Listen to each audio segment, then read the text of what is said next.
Long-term care is a reality for about 70% of people once they reach the age of 65. That's a lot of people. You want to know the one way that people get disqualified from Medicaid benefits to pay for long-term care? It's gifting. Gifting is a touchy subject when it comes to the government paying for your care.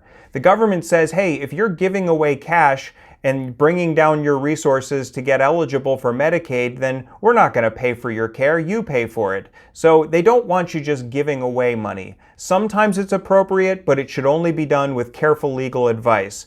So this is what happens. People come into me and they say, my financial advisor says that I should give away my money to my children now. Maybe not all of it, but give enough away now to help children. That's what parents want to do. And they say, well, why not? Because only the very, very wealthy pay any sort of federal gift tax. So you can give the money without any tax consequence to the parent and no tax consequences for the child either.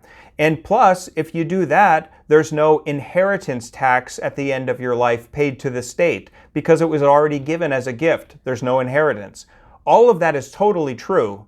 But here's the other perspective. When you apply for Medicaid, they look back 5 years. They look back at all of your tax records and your bank statements, and they're going to track where your money was and where it went.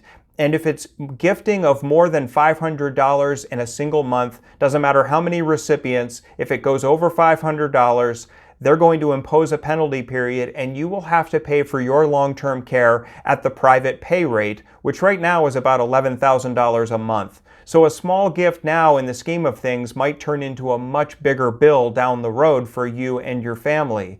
Preserve Medicaid now by being very careful about gifting. Don't go over $500, and if you do, or if you're writing checks to cash, taking cash out of an ATM, keep really careful records, because maybe when you come or your family comes to me in the next 5 years and they say, is there any way we can still get Medicaid even though mom or dad was making these gifts, I might be able to make an argument that you weren't thinking about drawing down your resources. You were just, buying something, or you were getting something of value, or you were thinking about something completely different, like a birthday or a wedding gift. But keep careful records, and even better, limit your gifting. There might not be any tax consequences, but there are long-term care consequences.